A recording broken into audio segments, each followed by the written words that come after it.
doing Shloka 12.09. The service stands with Ritu Mataji. So Ritu Mataji, एक बार आप once you will read with me, and then Sandhya Mataji will take the translation and the other service.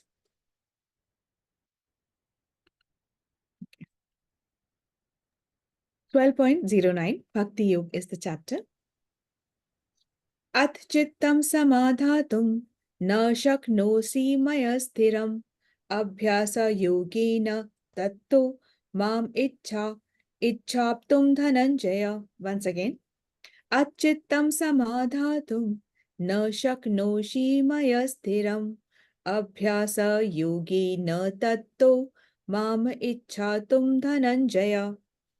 Word by word, Mataji. Ath chittam samadhatum ath chittam samadhatum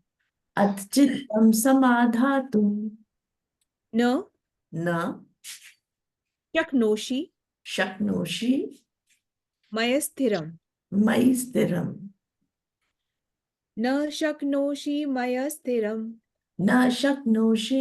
sthiram abhyasa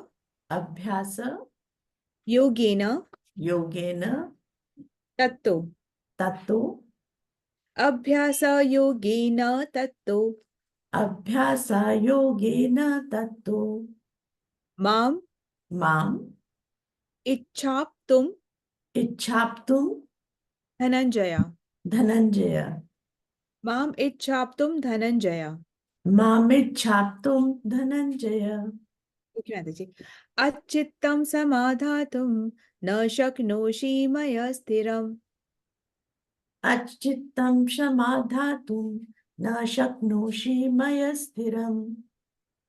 Abhyasa yogen tatto mamichhaptum dhananjaya.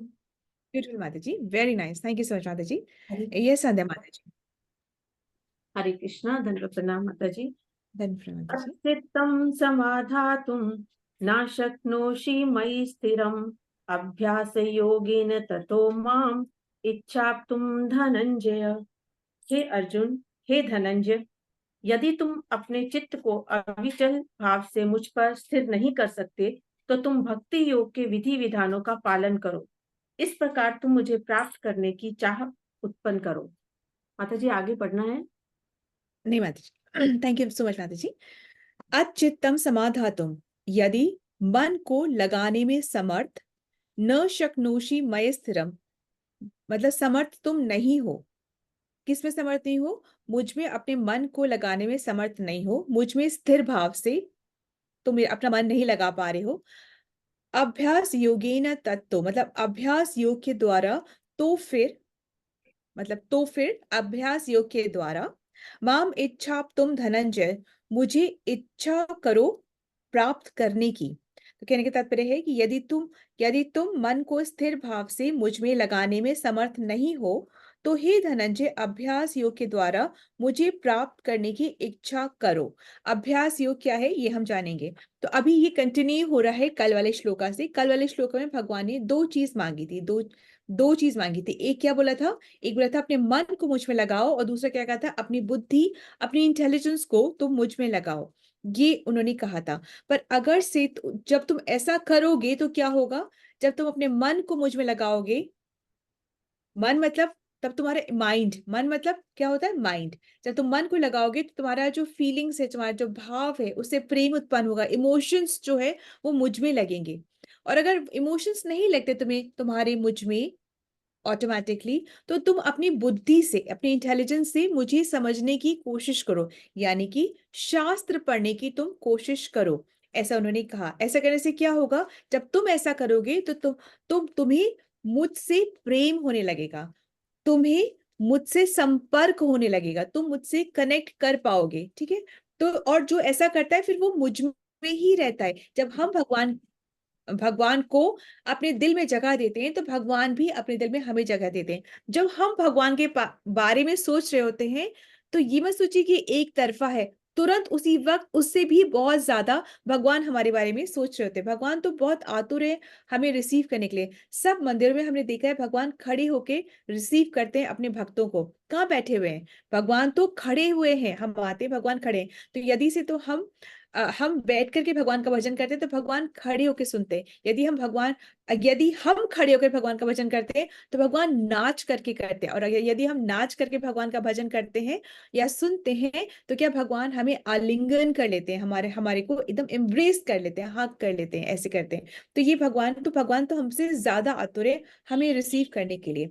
पर अब इस वाले श्लोक में कह रहे हैं यदि से तो मन और बुद्धि दोनों ही नेचुरली हम पे हमारा लग नहीं पा रहा है, मतलब बहुत कोशिश पे भी हो नहीं पा रहा है, लग नहीं पा रहा है, तब फिर क्या करना है? तो भगवान कह रहे हैं इस श्लोक में कि तब फिर हमें भक्ति योग एक प्रोसेस है, एक तरीका है, एक विधि है। भक्ति योग एक प्रोसेस है, उसमें नियम होते हैं कुछ।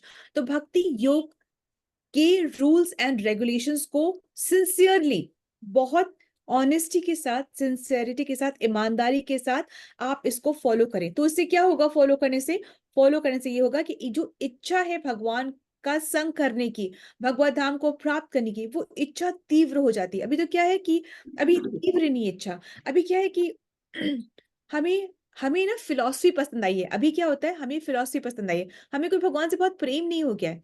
अभी we are just okay with the philosophy.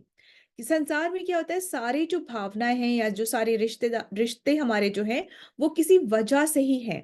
अब अगर कोई जॉब कर रहा है तो वो जॉब कर रहा है, उसके एवज में उसे एक एक पगार, एक सैलरी, एक वो कुछ पारितोष, एक कुछ चाहिए उसको, इसलिए वो जॉब कर रहा है। उसे कोई अपने बॉस से प्रेम नहीं हो गया, he doesn't love his boss कि कुछ भी हो हम तो करेंगे ही करेंगे, ऐसा नहीं है। कुछ ना कुछ चाहिए। तो यहाँ सारे जो रिश्ते हैं ना, सारे ये सब एक उसी वजह से है। और हम क्या ऐसे कह सकते हैं कि हम जितना प्रेम अपनी फैमिली से करते हैं, अपने बच्चों से करते हैं, अपने माता पिता से करते हैं, अपनी स्टेटस से करते हैं, उतना प्रेम हम भगवान से करते हैं? अभी हम वो नहीं कह सकते, अभी हम उस कैटेगरी में है ही नहीं। ठीक है? तो इसलिए इसलिए इसलिए हमें साधना करना बहुत जरूरी है।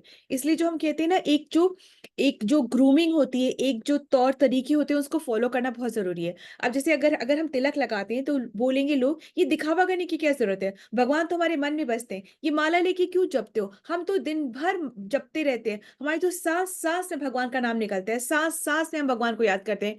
तो बहुत अच्छी बात है, पर ये बहुत हाई लेवल की बातें हैं। अभी हम उस लेवल पे पहुंचे ही नहीं है। इसलिए हम नियमबद्ध होकर के रूल्स एंड रेगुलेशंस के साथ में हम आगे बढ़ते हैं, क्योंकि उसी में सेफ्टी है। इतना रिस्क हम नहीं ले सकते कि हम तो इतने ऊंचे हो गए कि हम तो किसी का भी संग करें पर हमारा जो चित्त है उस वो भंग नहीं होता, हमारे इल्यूशन। भगवान एक्चुअली ना दो लेवल्स की बात करें, एक वो वाले लोगों की लेवल है जिनका मन और बुद्धि दोनों लगा हुआ है भगवान के अंदर, और एक दूसरा लेवल है जिनका भी नहीं लगा है। तो हम अभी दूसरे लेवल में आते हैं। अब भाई हमारा मन और बुद्धि अभी हमारा नहीं लगा हुआ है, ठीक है, वो हम जैसे लोग हैं, अभी नहीं लगा हुआ है। तो अब कहने का ये है कि जो भक्ति योग को फॉलो करें। तो भक्ति योग क्या है? भक्ति योग में दो चीजें आती है। एक है कि योग से इंद्रिय शुद्ध होती है, हमारी जो इंद्रिय है ना वो शुद्ध होती है। अभी क्या है? शुद्ध है। अभी हमारी इंद्रिय शुद्ध नहीं है, अभी हमारी इंद्रिय अशुद्ध है, क्योंकि अभी हमारी इंद्रिय अपने आप को ही तृप्त करना चाहती है, अपने आप को ही भोगना चाहती हैं। उस भोगने से आंखें कुछ देखना चाहती है, कान कुछ सुनना चाहते हैं, मुंह कुछ बोलना चाहते हैं, हमारे हाथ कुछ करना चाहते हैं, तो वो अपने को ही तृप्त करना चाहते हैं। इस तृप्त करने के चक्कर में यदि से तो बुद्धि नष्ट होती है, क्या फर्क पड़ता है? यदि से तो हमारा समय वेस्ट होता है, क्या फर्क पड़ता है? यदि से तो हमारा चित्त जो है वो भ्रमित होता है, क्या फर्क पड़ता है? हमें इन चीजों का फर्क पड़ ही नहीं रहा है अभी। क्यों नहीं पड़ा? क्योंकि हमारे जो सेंसेस है, जो हमारी इंद्रियां हैं, वो भी अशुद्ध है, वो भी संसार के लोभ में लगी हुई हैं, बहुत अशुद्ध है अभी। ठीक है? और जो ये इंद्रियां है ना, ये इतना आसान नहीं है इंद्रियों को कंट्रोल करना। बंद तो कर ही नहीं सकते, कंट्रोल करना भी आसान है। क्यों? क्योंकि इंद्रियां जो है वो बहुत ही जिद्दी हैं, बहुत ही हठी हैं, और बहुत ही अशुद्ध है। उनका बार बार वो हमें गिराने का ही काम में लगी रहती है, उसमें तत्पर रहती है। दूसरा क्या है कि भक्ति योग में क्या होता है कि इसमें कुछ नियमों का पालन होता है। ठीक है? नियम होते हैं। इन नियम का पालन, जैसे सुबह हम उठ उठ रहे हैं, आ रहे हैं, नहा रहे हैं, माला कर रहे हैं, ये नियम है। इस नियम से क्या होता है? हमारी चेतना शुद्ध होती है, हमारी जो इंद्रियां है ना वो शुद्ध होती है। जब तक से हमारा मन शुद्ध नहीं होता, हमारी चेतना शुद्ध नहीं होती, तब तक से क्या होता है कि हमें शांति नहीं मिलती है।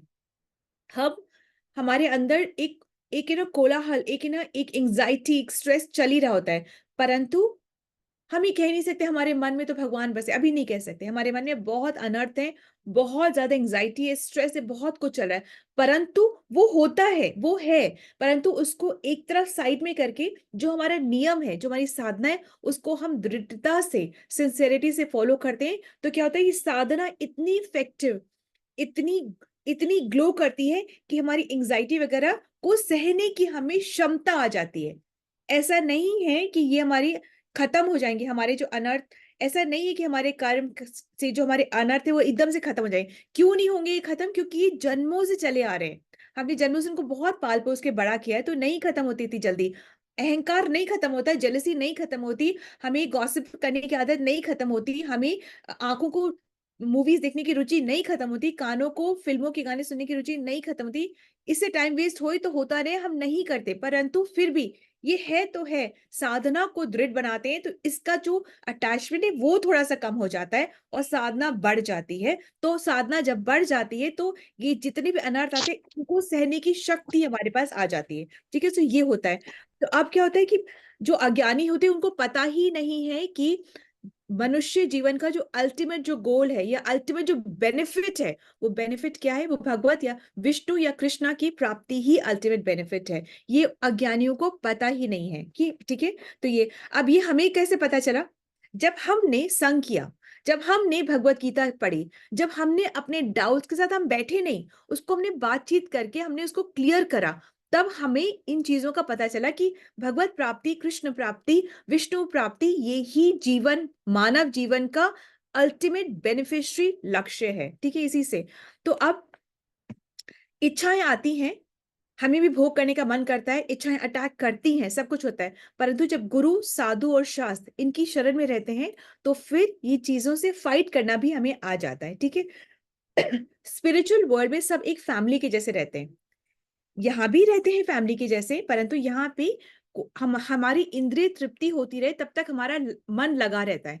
यदि से तो अभी अभी कोई हमारे बहुत गहरे रिश्ते में भी हमें प्रताड़ित करे, हमारे को अपशब्द बोले, हमें बुरा भला बोले, तो कभी ना कभी करके हमारी इंद्रियां वो सेटिस्फाई नहीं होती और हम उस रिश्ते में आगे बढ़ नहीं पाते हैं। ठीक है? तो इंद्रियां तृप्त रहेंगी तो रिश्ता चलता रहेगा, इंद्रियां तृप्त नहीं रहेंगी तो रिश्ता, सांसारिक रिश्ता खत्म हो जाता है। ठीक है? तो किसी वजह से ये टिका हुआ रहता है।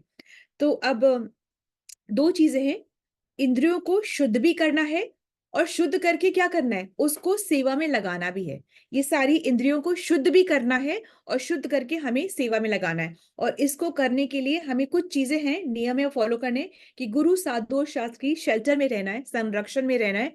विधि पूर्वक हमें जब संग करते हैं, हम जब गुरुओं का संग करते हैं, तो हमें क्या करना है? हमें बहुत ही विधि पूर्वक, विनम्रता पूर्वक उनसे क्वेश्चंस करने हैं और उन क्वेश्चंस के जो आंसर मिलते हैं, उनको अपने अंदर एब्जॉर्ब करना है और जीवन को उसी पर ही लेकर के आगे चलना है। ब्रह्म मुहूर्त में उठना है, नहा करके माला करनी है, जाप करना है, अपनी जो हमारे घर में जो मंदिर है, पूजा है, उसकी सेवा करनी है, भगवान का भोग लगा के प्रसाद का सेवन करना है। ये सारी एलिमेंट्स बहुत, बहुत, बहुत ज़्यादा हमारी भक्ति में हमें एडवांसमेंट देंगे, ठीक है? भगवत गीता पढ़ना है, भागवतम पढ़ना है, कीर्तन करना है, नाम जप करना है, यही कुछ ऐसी चीज़ें हैं जो हमें करनी है। अब ये नहीं है कि अगर अभी कोई बहुत जिसके पास बहुत रिसोर्सेज़ है, वो बहुत रिच है, तो वो सोचे मुझे क्या करना है? मुझे इन सब से करना नहीं है, मैं ये सब नहीं कर कोई किसी को एम्प्लॉय कर ले। जैसे ना कई घरों में होता है पंडित आते हैं, पूजा करके जाते हैं, तो उससे कुछ नहीं होता है। ठीक है, आपका मतलब सुव्यवस्थित हो गई आपकी पूजा, सुव्यवस्थित हो गई, पंडित को लाभ मिल गया, घर सुव्यवस्थित हो गया, पूजा सुव्यवस्थित हो गई, पर फिर आपने क्या किया? आपने क्या किया? आपका भी तो कोई साधना होनी चाहिए। अम्बरीश महाराज जो कि इतने उससे ज़्यादा तो कौन रिसोर्सफुल, इतने रिसोर्सफुल राजा वो, पर फिर भी वो अपनी मंदिर की जो सफाई थे खुद करते थे, वो प्रसाद भगवान के लिए भोग खुद बनाते थे और प्रसाद का ही सेवन करते थे, ठीक है? और फिर भी वो राजा थे और बहुत अच्छे राजा थे और सारा काम चल रहा था। तो इस तरीके से हमें भी सीखना है, जो ऐसे एग्ज़ेम्पलरी जो होते हैं उनसे सीखना है और अपने आप को भक्ति में आगे बढ़ाना है। Hare Krishna, this is the understanding from today's shloka. Srila Prabhupada की जय, श्रीमद् भगवद गीता की जय। Hare Krishna. Thank you so